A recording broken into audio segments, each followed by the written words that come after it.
Good afternoon, everybody. It's a pleasure for us to have Ray Sanchez today giving us a talk on uh, the role of AI in music. Uh, Ray is a professor at the Frost School of Music, and he's an associate dean for strategic initiatives and innovation. He has actually been a member of many music business and entertainment industries. He's actually worked on music education innovation, strategic planning, and has his expertise is recognized across the music business. And he has a deep understanding, and this is what I like, of music's culture and historical impact. Without wasting standing between you and Ray, I'll let Ray take it away. Thank you. Thank you, Joseph. Thank you, Mitsu, and everybody here. Uh, this is a real pleasure. I think this is the first non-music audience that I do something like this for. I've been presenting all around the country and all these music events, and of course here at the Frost School. But so this will be fun. But just as a way of background, on some level, I've been on this journey a very long time. Um, I am academia is my second career in life.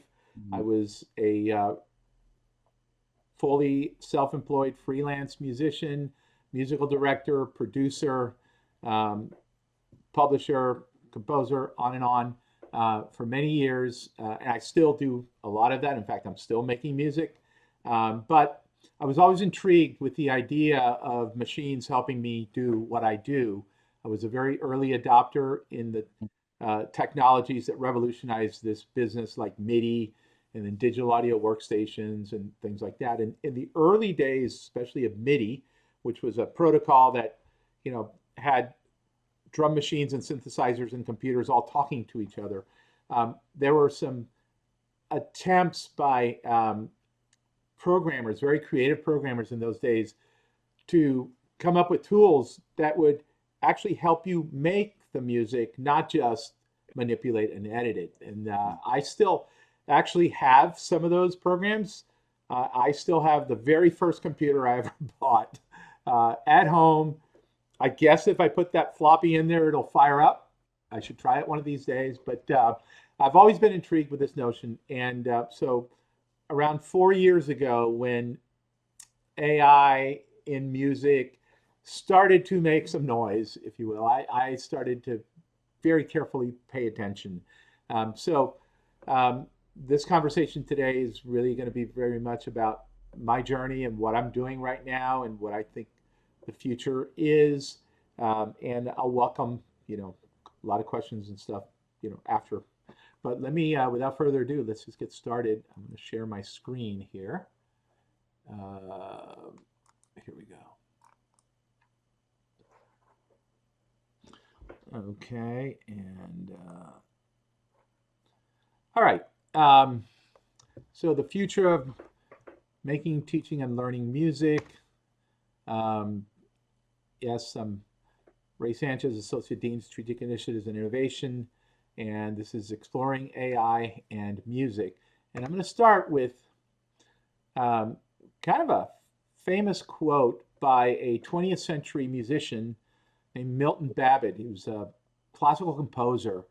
And this quote is about electronic music in general, but if you just substitute electronic music for AI music, listen to what it feels like. As for the future of electronic music, or let's say AI in music, it seems quite obvious to me that its unique resources guarantee its use because it has shifted the boundaries of music away from the limitations of the acoustical instrument, of the performer's coordinating capabilities, to the almost infinite limitations of the electronic instrument or AI based instrument. I love this last line. The new limitations are the ones of human perception. And he wrote that in 1996. I think it is even more applicable today. So um, today, AI techniques are transforming everything we do in music making and education, already acting as collaborators, personal assistants, and more. Um, AI technologies promise, actually, I believe, have already delivered the democratization of music creation, and education by expanding opportunities. Yes, the proverbial genie is out of the bottle. In fact, there has been a tsunami of content, especially in the last year, of consumer generative AI. AI in music is no longer theoretical, it's an everyday reality. Um, it is truly the democratization of creation. So, a conversation among those of us that make music, is it a tool or a collaborator?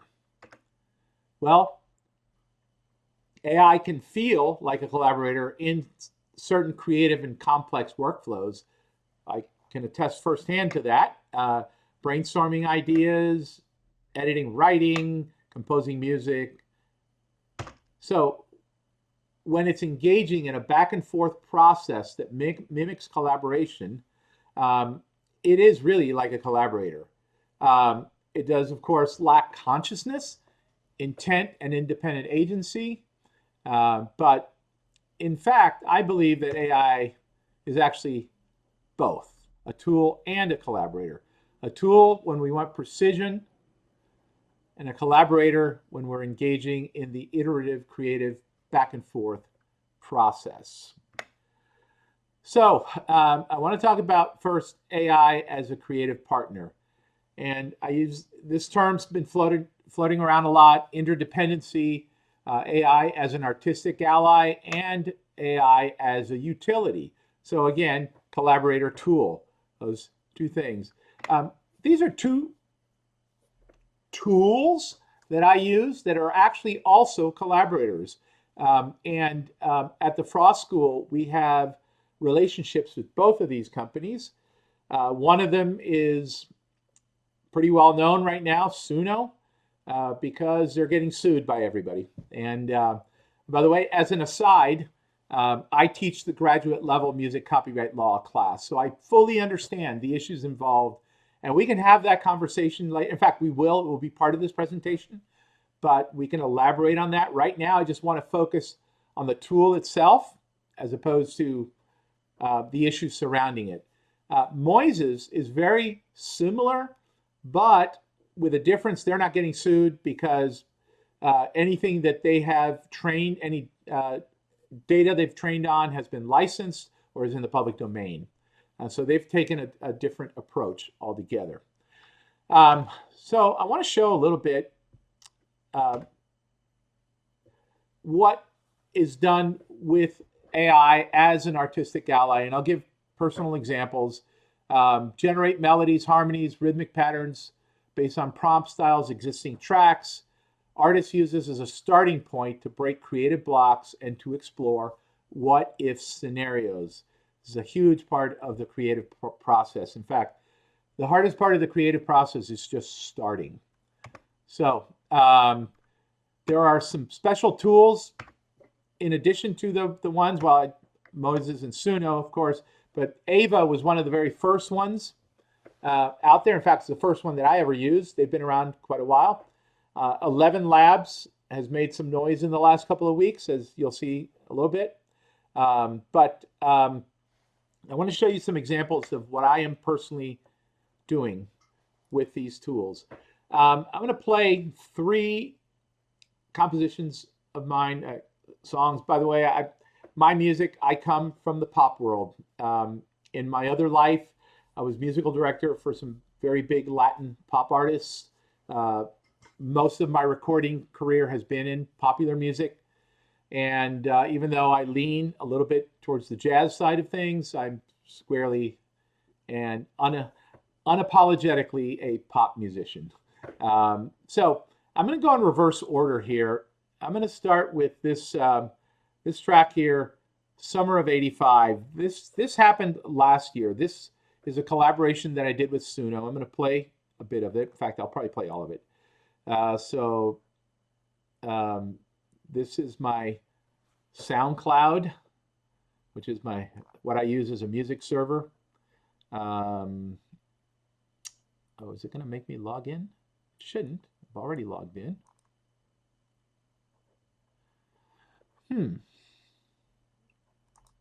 What is going on? Hold on. I'm going to try it a different way. Let's try it this way.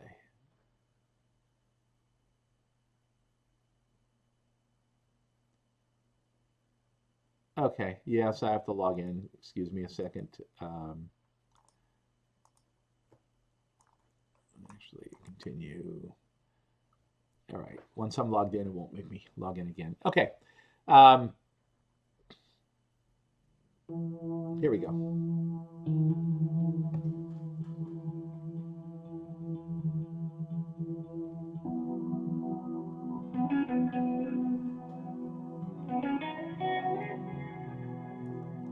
Okay, right there, the song is about to start. I want to give you a little background. Everybody heard that, right? You can hear it in, right? Okay. Um, so I generated most of this music you hear in the background through Suno last year in my songwriters musicianship skills course. It was part of an assignment. I had all the students do the same assignment. They all generated their own track. The idea here was to generate an instrumental track to a specific prompt that they came up with. They had to submit their prompts to me. I wanted to see what their prompts was, and I wanted to hear the output. So I gave it a specific prompt, and then the idea is write a new song above, on top of that instrumental track. It's something that in the music business we call top lining. So this is, I decided instead of singing, because even though you will hear me sing in a minute here, I'm more comfortable playing than singing. I'm a guitarist, and so I decided to do an instrumental guitar thing with this. But understand that all of the music that you hear in the background, other than my guitar, was originally generated by Suno. So here we go. We'll keep playing.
So in this case, Suno created all the background music as well as that melody at the end, which is also the same melody at the beginning.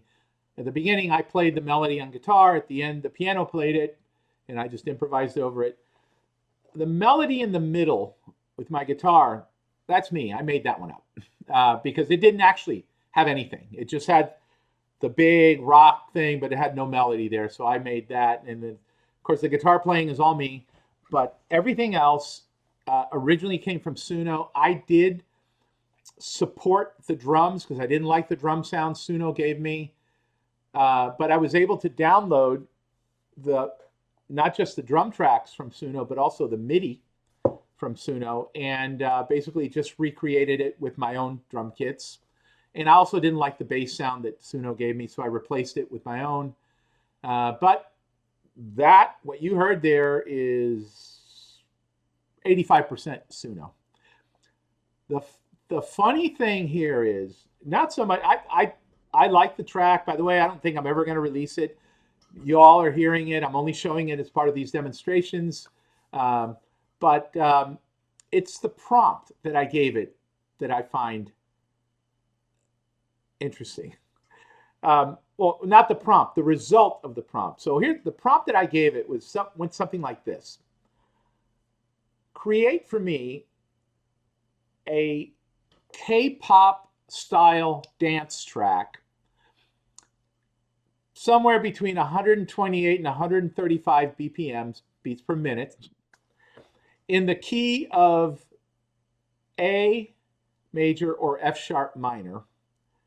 And I gave it some other details that I wanted in instrumentation, synthesizers, all this stuff. Okay, first, let's just start. Does this sound anything like a K-pop dance track? No, not even close. The funny part is that it gave it to me, and I was very specific about the key, right? A major or F sharp minor. Now, I'm assuming that most of you don't necessarily know music theory, know what that is, but I'm going to tell you, it gave it to me in the key of E flat, which, when it comes to the circle of fifths in music, A and E flat are diametrically opposed. You cannot get further away from A than E flat. Okay.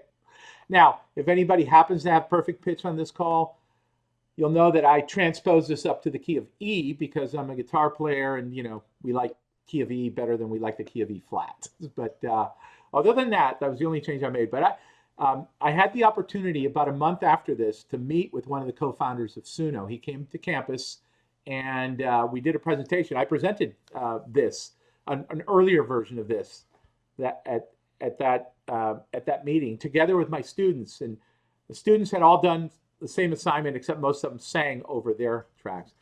And it was like, I gave it very specific instructions, and it gave me something that I like, but it didn't have anything to do with. It's like, you order a cheeseburger and you get back, chopped liver or something.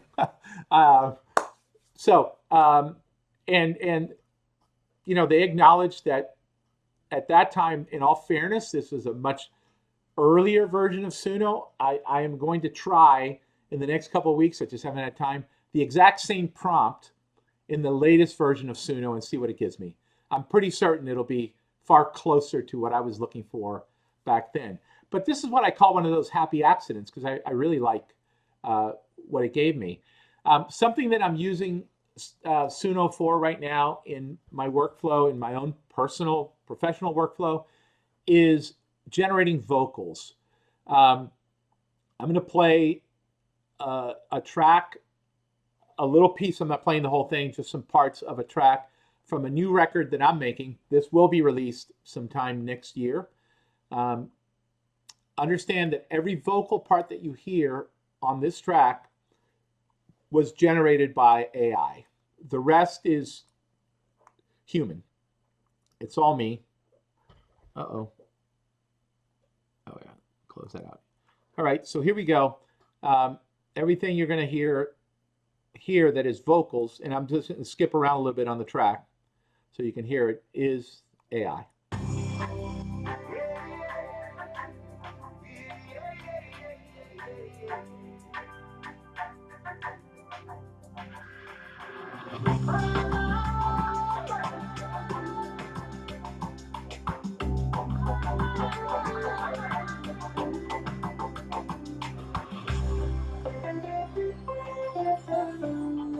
Now I'm going to skip ahead a little bit.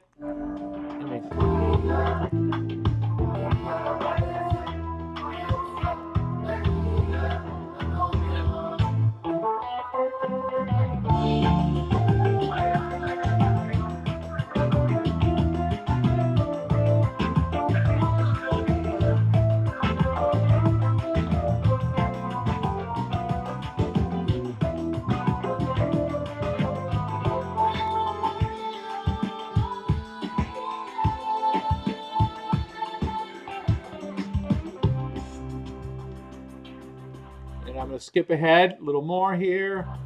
Right around here.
Okay, I'll leave it there.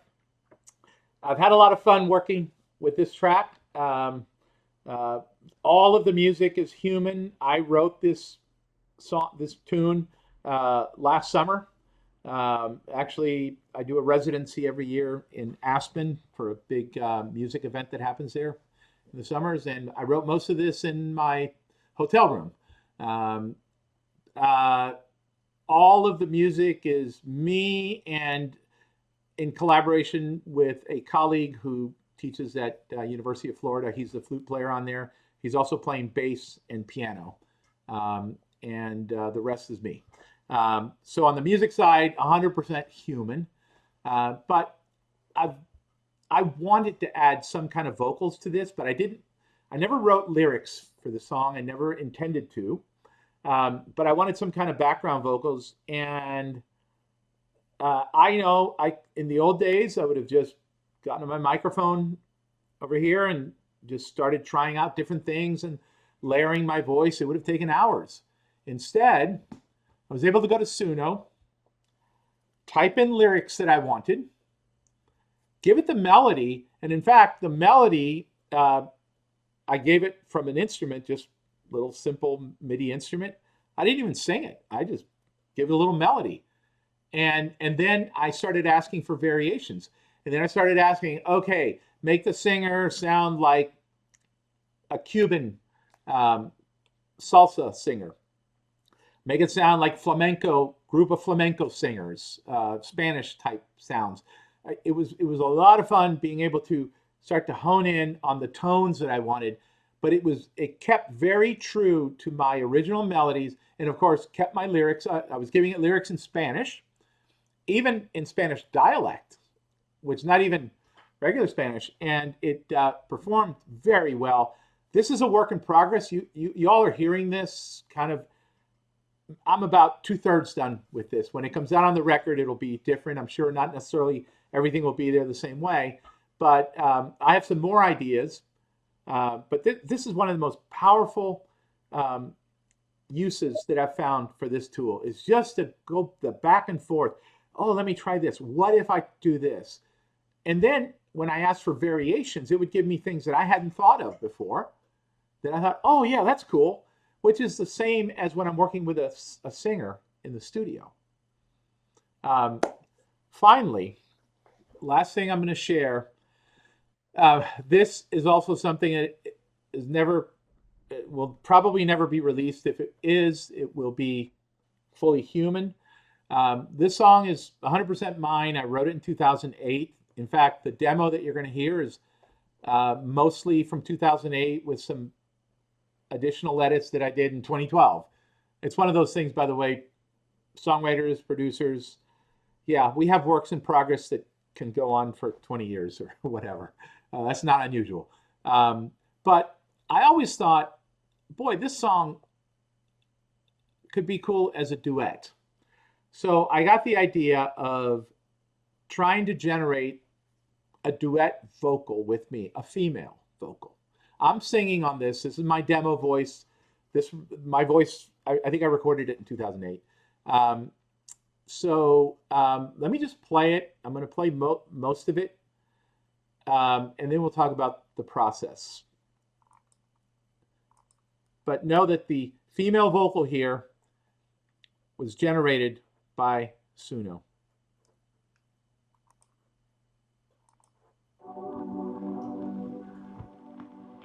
It starts with me singing. She comes in the second verse, but you get the idea of the song.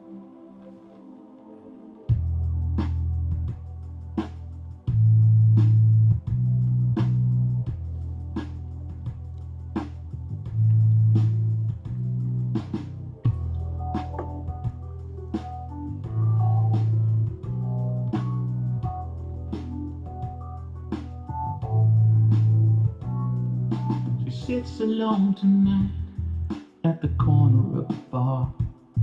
With the lights so low, she tries to hide the scars of one too many lovers improvising with a heart. And Ella sang by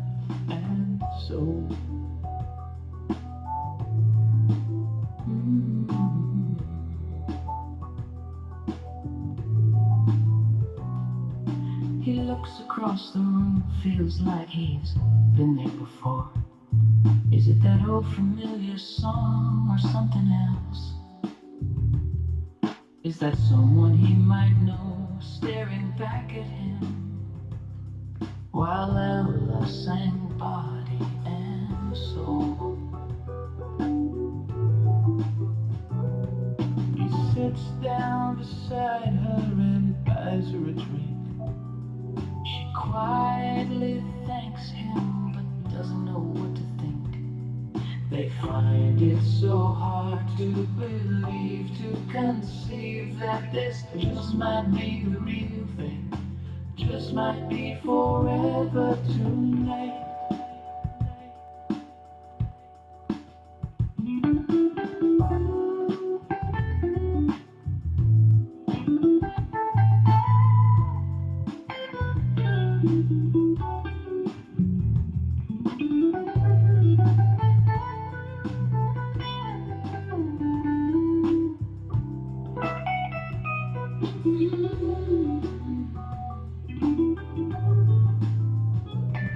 She's sad and he's lonely, you know what that means.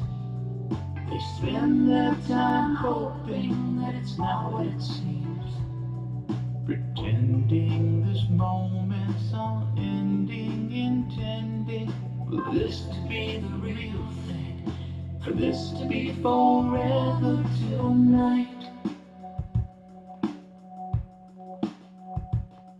So you never know when love will finally come around. In the shadow of a moment, then it's gone. And it might be too late when you realize it. Still Ella sings body and soul.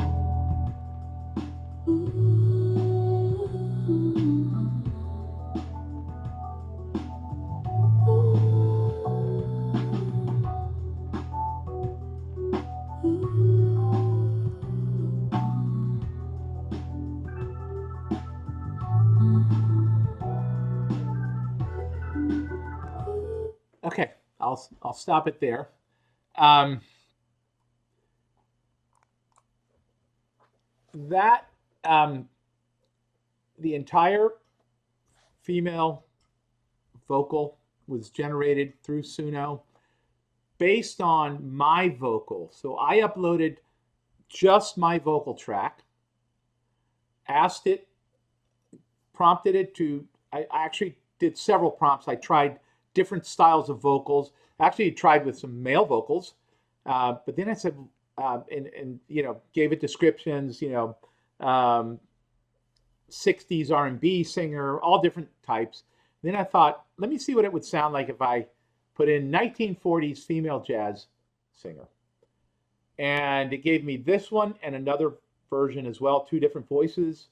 They neither sounded 1940s to me, but they certainly sounded like certain types of female jazz singers. Actually, I'm a big fan of not Alison Krauss, she's country. Diana Krall, and there's a little bit of kind of a Diana Krall vibe to this person, this personality, whatever we want to call what it generated. I have to tell you, when I heard this, and I generated this about 3 weeks ago, just so you know. I was right here in this room. I went outside, went down the hall. The first colleague I could find happened to be a voice teacher. I said, come here. And she heard it. She was stunned. I was stunned. Now that I've heard it a bunch, I can hear all the inconsistencies, all the little things. But it started to make me think on a different level. Yes, no, I'm not going to release this with that personality on there. By the way, I gave her a name, Rachel T. If anybody knows who Rachel Tyrell is, then put it in the chat and you'll understand. It gave me the idea, first of all, of what this would sound like as a duet. Yes, that'll be great. If I ever do it, I'll do it as a duet. I might actually hire a guy to sing it, not me. But again, it opened up 3 weeks ago. This opened up a whole new world for me. Because yes, one thing is doing background vocals and things like that, or generating tracks. It's quite another generating what amounts to a personality. And as it turns out, I've come to find out that now I can actually save this person as what they call a persona and use this person again in other tracks that I create. So I'm going to keep moving. So there you saw my use of AI as an artistic ally, as a collaborator. I want to talk a little bit about it, AI as a utility. This, I've been using it, I've been using AI for at least 3 years that we've had pretty good tools as utilities. Source separation is a big one. This was one of the first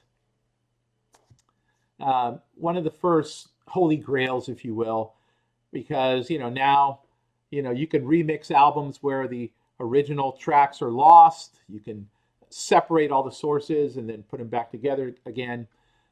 Vocal transformation. This is an area of great interest to me. I've been experimenting with this. And of course, recording, editing, and mixing. Oh, and mastering tools. All 3 of the tracks that you heard, by the way, I failed to mention, were all 3 mastered with an AI tool. So I'm a mastering engineer as well, but mastering is it's kind of a tedious, could be long process depending on what you're working with. AI has shortened the distance to success by a factor of 10 at least. And so I was able to master all those with AI with ease. Music notation is an area where AI is lagging behind right now, although the news came through yesterday that a company called Songscription.ai, which says it can take an audio file and turn it into notation. They just got a $5 million investment into that very small company. So I'm keeping an eye on them. But the tools that I use for utilities, my main digital audio workstation is Cubase. I use Ozone for mastering. That has the AI mastering. There's an intelligent equalizer that uses machine learning to analyze the tone of your music and adjust accordingly. It's called Gullfoss. And what I use for vocal transformation is a tool called Vocal Flex. The way the latest version of Cubase just came out last week, and incorporated into it as a stock feature is a voice synthesizer where you can play in notes, type in words, and it'll sing for you, and it does it quite well. I haven't downloaded that yet because I'm in the middle of a project, so I'm not going to update my software in the middle of a project. But I found, I'm not at all surprised that these companies are now incorporating AI very quickly in very significant ways. This next example is an example of using AI as a utility for beat mapping, source separation, and voice transformation for a remix. So let me move over here. I'm a big fan of an old artist named Eddie Jefferson. He was a jazz singer, well known in the 1950s and 60s. And I took a recording of his, I believe it was from 1969, recorded live with a live rhythm section. Using AI tools, I was able to beat map it because source separation doesn't mean anything if I can't be on a musical grid. So, and live music is not recorded on a musical grid. It certainly wasn't in those days. These days, maybe, but not in those days. So, it was the tempo was going to waver, so I used a tool to beat map for me. So then I could generate a tempo map in my digital audio workstation, where I did the source separation and mainly pulled out the vocals from this track, and then did a remix of it. So what you're going to hear is a remix that I'm working on. A remix means that I'm taking the original voice but changing all of the accompaniment. So the accompaniment is more of a modern accompaniment, but the voice was recorded in 1969. But in the middle of it, I'm going to apply voice transformation to it. So here we go. There I go, there I go, there I go, there I go again. Saying just how much I'm still in love with you again. Every time I get that feeling, baby, I cannot contain myself. Your smile still makes me feel so warm. I want to take you in my arms, sweetheart. There I go, there I go, there I go, there I go again. Loving you, my dear, is all I feel to ever want to do. I'm still your slave, dear, and I guess I'll always be. As long as you just stay in love with me. Okay, so that was Eddie Jefferson's performance being, I input it into VocalFlex with a sample of my voice as the target voice, and then you're hearing the output. This is what the VocalFlex plugin looks like. It's beyond the scope of this group to understand everything that's on here, but what you see here in the middle, this was my target voice. This is how it analyzed it. Just for fun, I tried a lot of other different target voices, a rich jazzy tenor, a bright male J-pop singer, and a chill male rap artist. It was very interesting trying the different profiles. In this particular plugin, I can actually automate this little circle here to move around in real time to morph the target voices amongst themselves. So this is just showing, how I do it in my workflow. So benefits of AI tools. Speed. We can start in minutes, not hours or days necessarily. And there's more to it than just a cure for writer's block. There are things, for instance, generating those vocals that I played on that second track previously coming from my new record. That would just take minutes, where that would literally take me hours or even days if I had to hire people to come in and sing. Now I can experiment. So the speed factor is enormous. The novelty, AI gave me unexpected, like the one track that I asked for one thing, it gave me something completely different. And it can combine things that we might not consider. So I really actually, I kind of like it right now that AI is a bit unpredictable because we get a lot of happy accidents.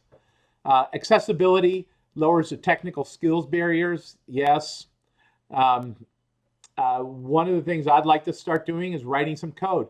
I don't write code, but I have ideas for plugins. I sure would like to try this, and I just need a little more spare time. Maybe over the break, I'm going to try this. And then personalization. This is what's really interesting, because the more I work with Suno in my workflow, I feel like it's giving me things that I would do. I feel it's learning from what I'm doing with it. By the way, I'm using noises as well, kind of different things, but again, the same type of thing. I feel like it's reacting to what I'm doing. Okay, I'm going to break away from this and let's talk about this. Copyright, legal, ethical battlegrounds. Is copyright catching up? In fact, in the US, it's making, the Copyright Office has been very proactive over the last few years. and they have issued 3 reports, actually 2.5 technically, because part 1 and part 2 are official reports. Part 3 is the pre-publication report, and unfortunately it's what got the Register of Copyrights fired. But all 3 address AI. In a nutshell, parts 1 and 2 really deal with the background and the copyright ability, especially part 2. When part 2 came out, this was huge because Copyright Office went on the record saying they will not register for copyright anything fully 100% created by generative AI. It must have human input. I like the word that they use.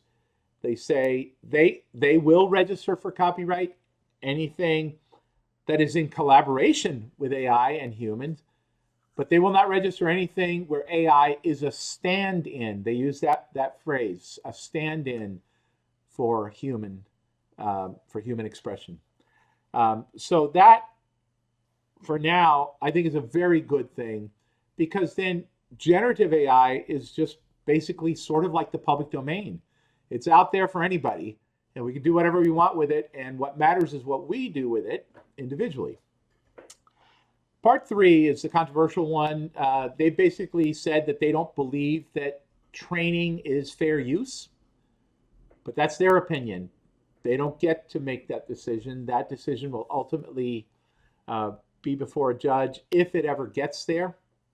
My personal opinion is I feel that nobody wants to go to court on this, that they want to find a way to settle things. Just last week, Universal Music settled with Udio, one of the major generative AI companies, but Suno's still out there. I was just on the phone with the Suno folks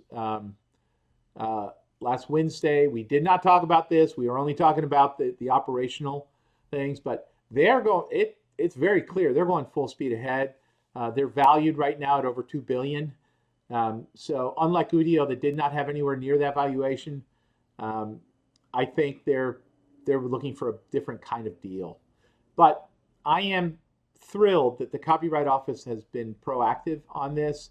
By the way, the European copyright, the EU copyright office is pretty much on the same page as we are on these matters. There's some different issues. A ruling just came down last week in Germany, where Gemma won a lawsuit and basically said that the use of training data without permission was infringement. So we'll see what happens there. There's another factor, though. I think copyright will be easily worked out. I think the part that is a little more nuanced, to say the least, is the name, image, and likeness factor. In the United States, we don't have any federal structure for governing name, image, and likeness. It's on a state-by-state basis. Tennessee and California have the strongest name, image, and likeness or right of publicity laws. Tennessee just recently passed actually amended the Elvis Act to include generative AI, basically saying in Tennessee, you can't pretend to be somebody else on AI, using AI.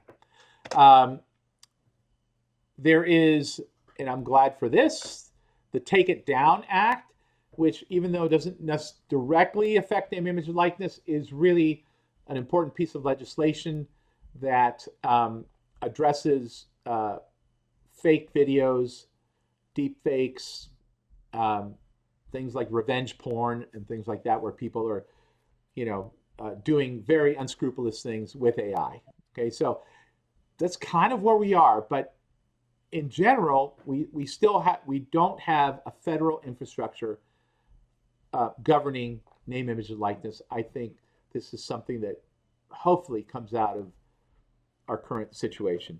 I want to play a really interesting project. I'll play only a little bit of this.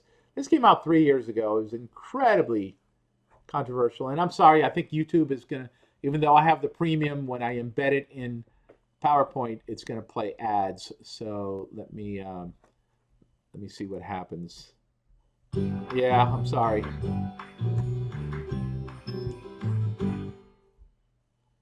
On a vacation rental, if it's not listed on Booking.com, it's invisible to millions of travelers on. Okay, here we go.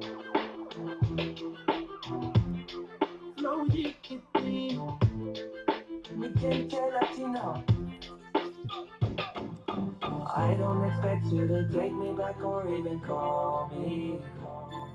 Cause I lost my chance when I fucked up and didn't say sorry. Slowly, slowly, let the gas stop being enough. Won't let go. Getting closer under the covers tonight. You will come to the dancing in my bed, but I'm thinking about you. We would turn that TV on, but we never watch the show. Season Netflix for the night. Used to live, but no, not anymore.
Okay, I wanted to get to at least the Daddy Yankee there.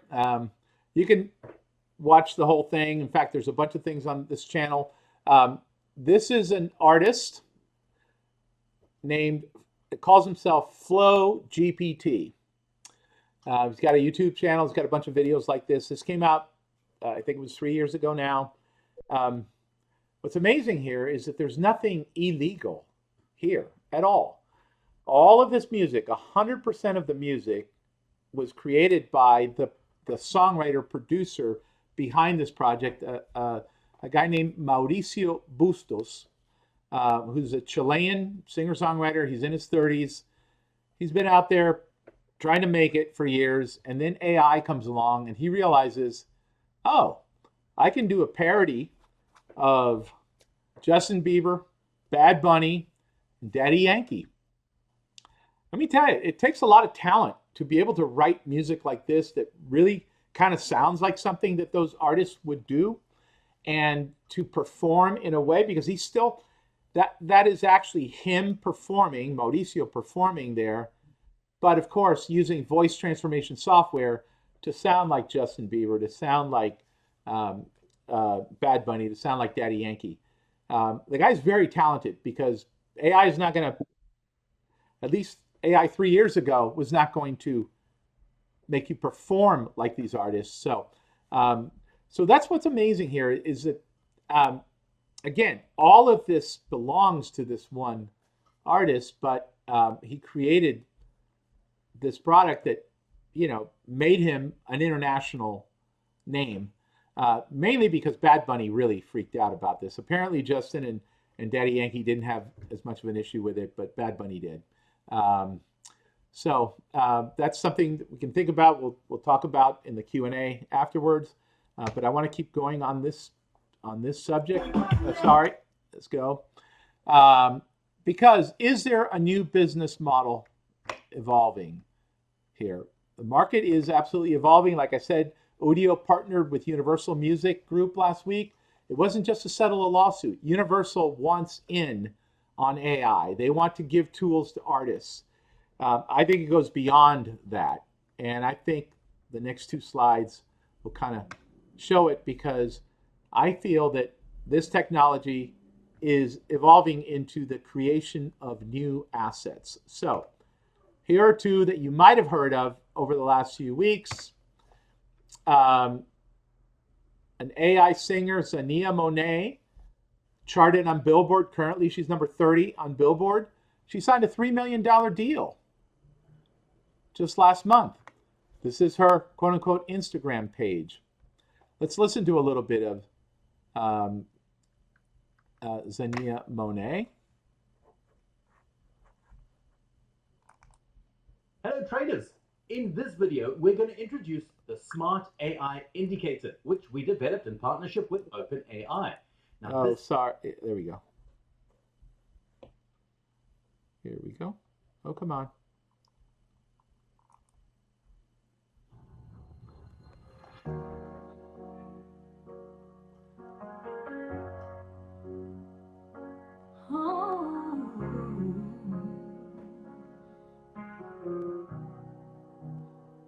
He didn't walk me down those stairs. Didn't warn me about them boys who wouldn't care. Didn't tell me what a real man sounds like. So I fell for the ones that lie just right. He never pulled my chair or checked my friends. Never showed me what to lose or what to defend. So I chased love with an open wound, looking for something I was never introduced to. Mama did her best, but she can't teach what it feels like when a father speaks. So I took every I love you too deep, even when they only meant it for a week.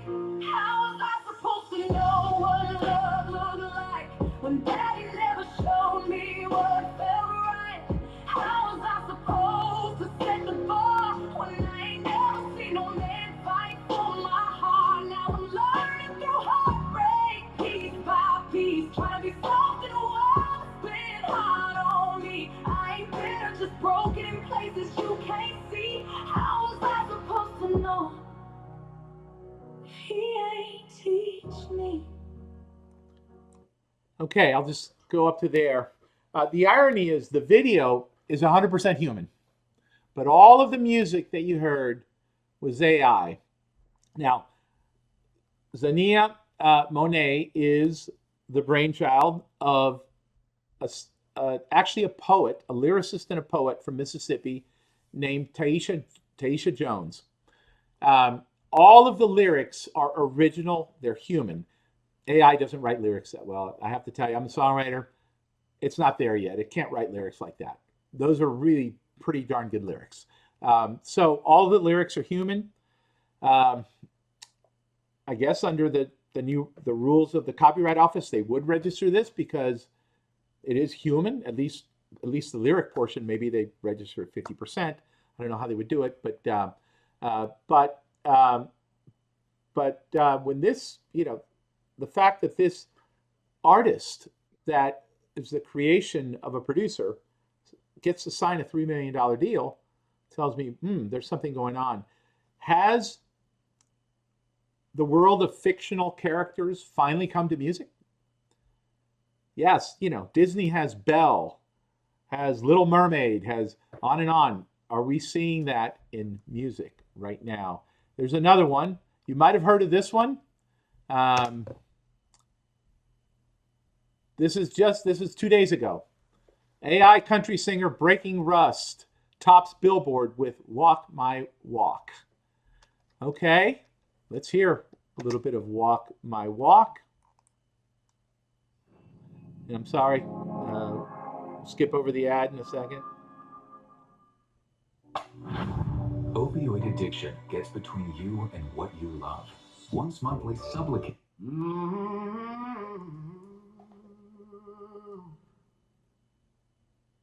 Been beat down, but I don't stay low. Got mud on my jeans, still ready to go. Every scar's a story that I survived. I've been through hell, but I'm still alive. They say slow down, boy, don't go too fast. But I ain't never been one to live in the past. I keep moving forward, never looking back, with a worn out hat and a six-string strap. You can kick rocks if you don't like how I talk. I'm gonna keep on talking and walk my walk. Ain't changing my tone, ain't changing my song. I was born this way, been loud too long. You can hate my style, you can roll your eyes, but I ain't slowing down. I was born to ride, so kick them rocks if you don't like how I talk. I'm gonna keep on talking and walk my walk. Okay, I'll stop there. This one, unlike the previous one, was actually fully generated by AI. Now, I have to tell you, it's a little bit of a, I don't know what to think about this. Yes, it did top one particular Billboard chart. It topped the Billboard digital downloads chart with about 3,000 downloads. Now, I don't know about you, but I can't remember downloading any music in the last 20 years or so.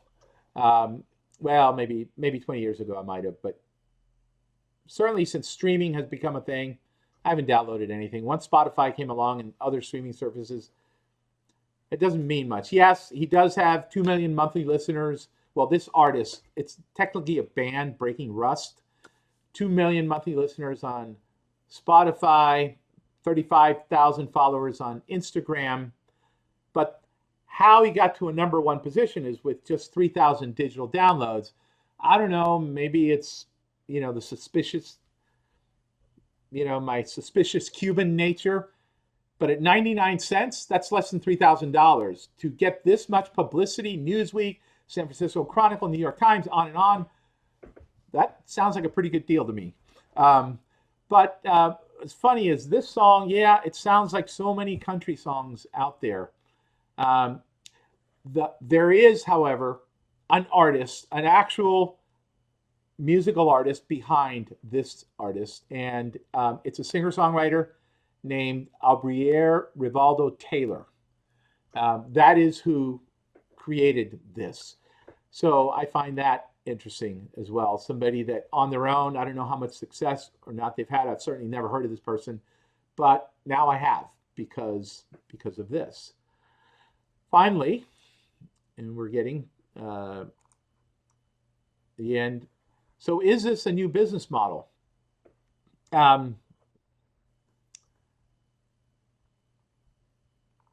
This is the page for 11 Labs.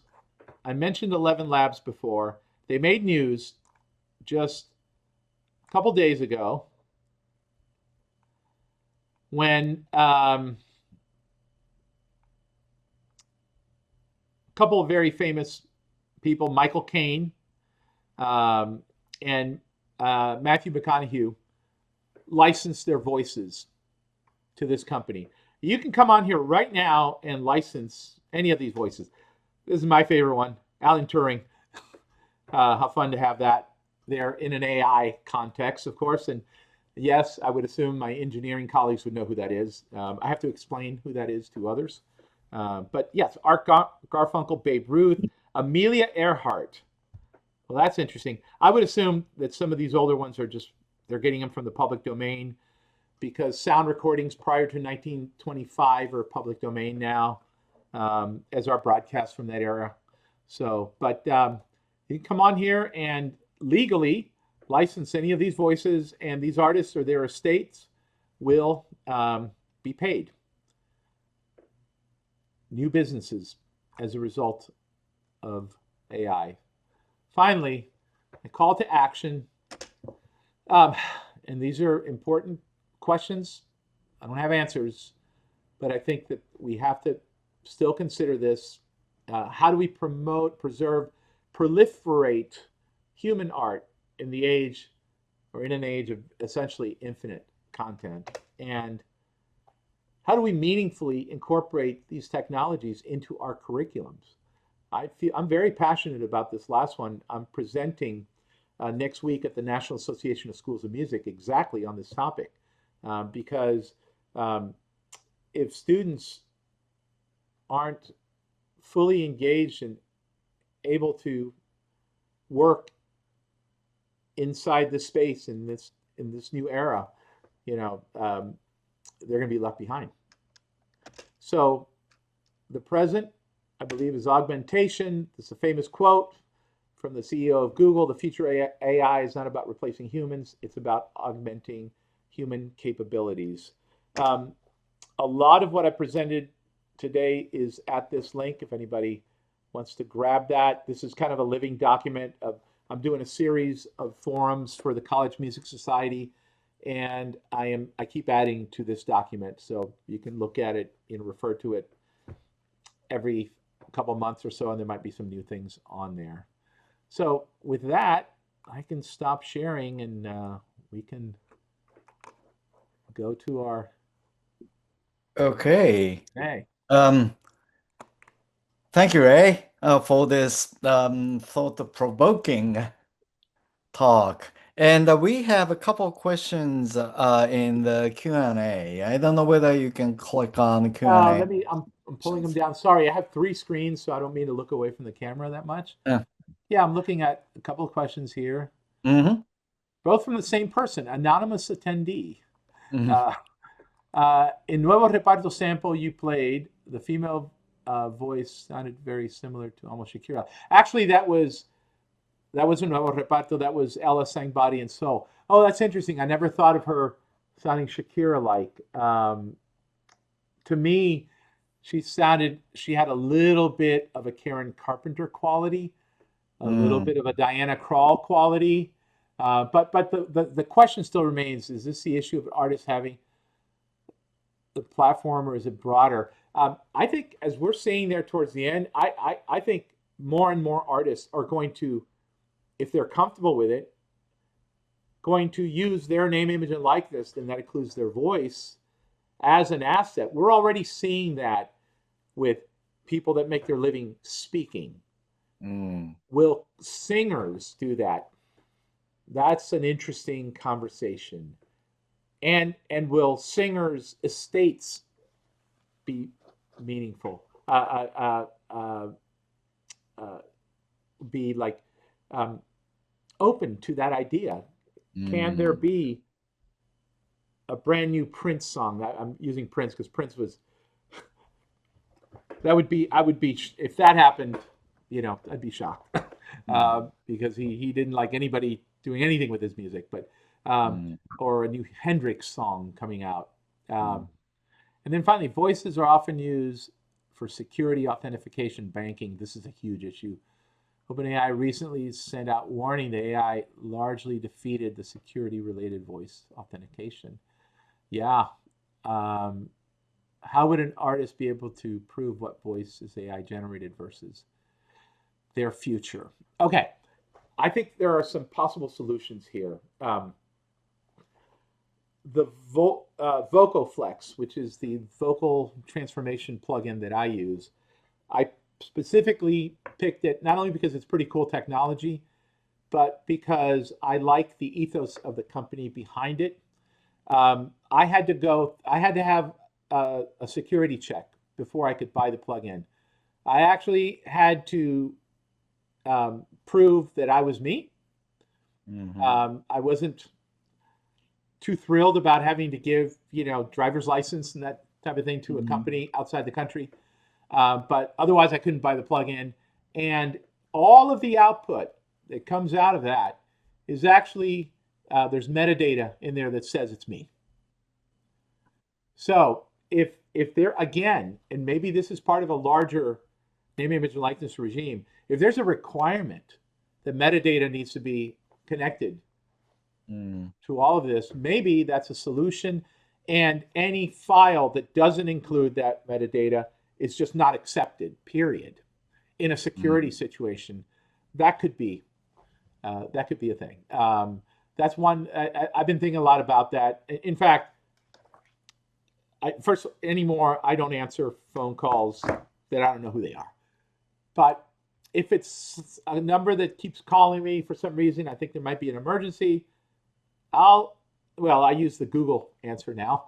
That's actually really good. But before that, I would just answer and not say a word because I've been concerned about this same issue for a while. So if you just say hello, now that might not be enough to get a good profile of somebody's voice, but it doesn't take much for me to grab profile of any voice and put it in my plugin and be able to pretend to be somebody else. Yeah, so that's a great question. I see. Okay, I have questions. Okay. So one question is Steely Dan. Right? Okay. So the Steely Dan and the Don Fagen, they are notorious for spending countless hours in studio creating the sound they want. Yes.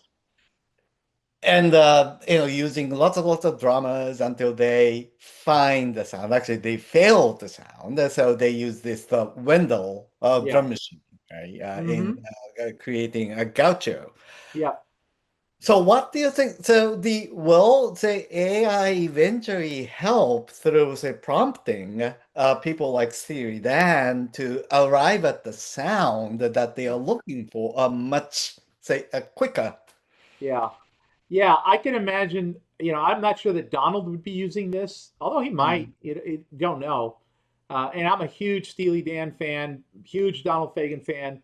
The solo Donald Fagen album, The Night Fly, is one of my favorite all-time albums, in my top 10. And I know their story very well. And talk about meticulous, that's an understatement. They were just major control freaks in the studio. So somebody like that today, coming up in that business, in the context of AI, would be able to spend a lot of time prompting, trying to get what they want. The issue right now with a lot of these tools is once you get what you want, can you keep that? Can you keep getting back to that? Suno has made some headways in the last month or so. There's a new feature on it called Inspo, INSPO, that you give it a playlist of up to 4 songs, and it'll try to keep that vibe, that whatever that is. But you could just put one song in and say, give me something like, with this feel, this vibe, right? And because now even though it doesn't do it very well yet, this is something we're talking to them about. It not only generates audio and audio stems. When I say audio stems, by the way, for those that don't know, those are the individual audio tracks, right? It's been doing that for a while. It does that actually quite well. But it also does MIDI, but it's okay. I still have to do a lot of editing on the MIDI, but at least you get the MIDI.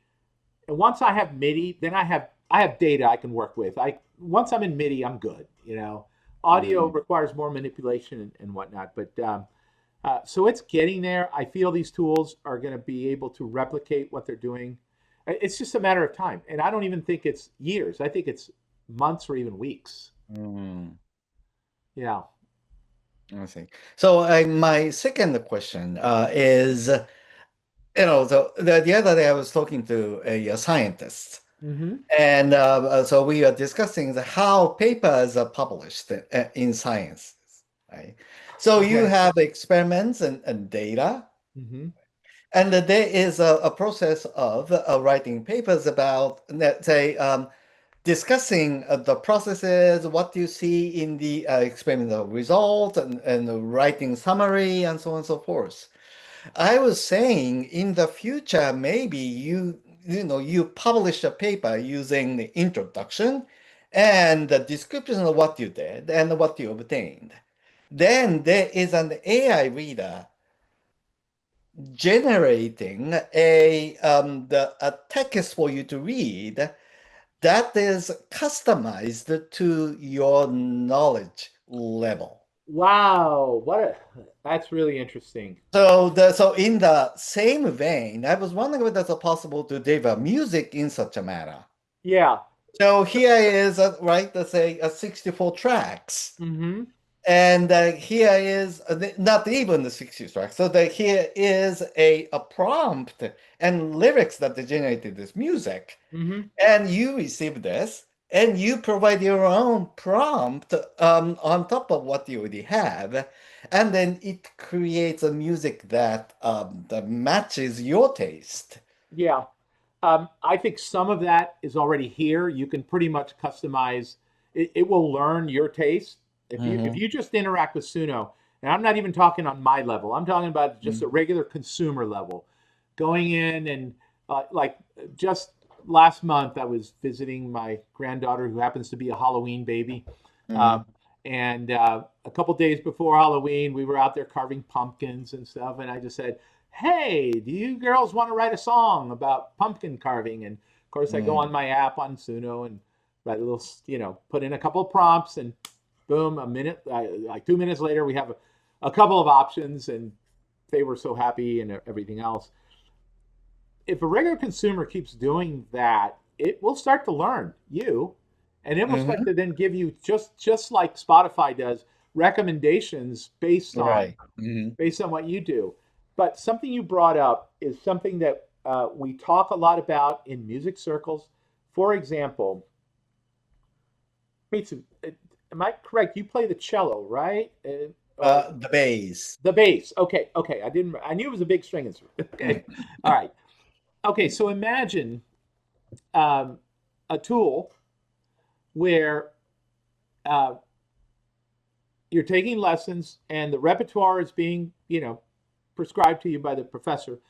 But what if the AI responds to you and finds repertoire, creates exercises based on what it perceives are your strengths and weaknesses? I Mm. feel that's coming very quickly. That feels to me like pretty low hanging fruit, and I'm hoping somebody Mm. develops a tool like that. Um, um, Another thing that we've talked about, for example, and this came up in a conversation just the other night in the national forum that I did for College Music Society. Mhm. So I'm I've made my whole living in recorded music as either directly or indirectly because of recorded music. I've only Mhm. worked with popular artists who made it big first because of recordings. I've made a bunch of records.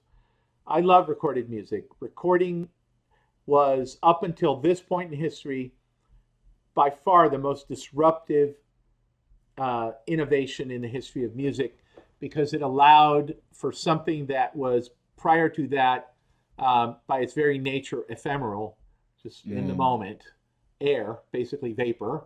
It only Mhm. existed when it was performed. It all of a sudden allowed that to be memorialized and became a different kind of asset.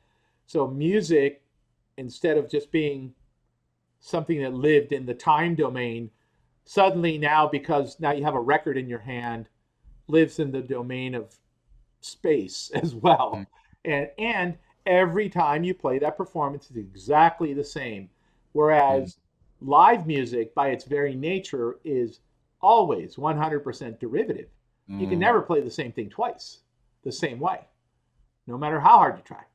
Yet you put on that record, put on that Donald Fagen record, it's going to sound exactly the same as it Mm. did day one. Um, what I'm musing about, because I've already seen technologies that do remixes, and in fact, Spotify's already incorporating some of those features. This is one of the reasons, at least from the press release of the settlement between Udio and Universal, Mm. it hinted at remixes and things like that. What if there was a situation where now your recorded performance could become, uh, let's put it this way, that the the chasm that exists between live and recorded Mm. somehow starts to come together, where a recording by your choice can be different every time you play it, the same recording, different Mm. vocal performance, different instrumentals, a different style. You know, one day you're more in a bossa nova mood or something, and then another day you're more in a hard rock mood. I don't know. I mean, these are there's in my mind that technology is already here. That's not new. We don't. It's just Mm. a new, somebody to apply that to what's already there. I feel that that's something like that would come. You know, it's all going to happen based on, of course, what the public wants. Ultimately, they decide. Um, Especially in music, the record business learned that the hard way in the late '90s. Mm-hmm. They didn't want to buy little plastic boxes anymore. They wanted music anytime, Mm-hmm. anywhere. You know, um, so yeah. But that's a really good thought. That's intriguing. That because I kind of get geeky on technical things. I part of me at one time. I mean, built a lot of I build a lot of guitars. I more than dabble in electronics. I used to take apart Fender amplifiers and rewire them and modify them and all that stuff. You know, Mm-hmm. I have a basic problem. I'm not very good at math, and I mean I know what those capacitors do. I know if you go a higher value, it changes the tone. If you go to a lower value, it changes a different way. I get it, but I couldn't tell you the reason behind all of that, Mm-hmm. right? Um, so if I'm reading a technical document, if it could speak to me at my level, that'd be amazing. That'd just be amazing. I think that's a Mm-hmm. great idea. And again, this is why we're in universities because somebody can run with that and build something like that. Right, Yeah. right. Okay, thank you so much. Okay, so it's 3:20. Probably people say itching to move on to the next engagement. So Ray, thank you so much for this inspiring talk, and I hope everyone who attended enjoyed the talk and the conversations we had. Um, all right, thank you very much. Thank you so much, Mitsu, and good to see you. And I'll see you around campus. See you. Bye, everybody.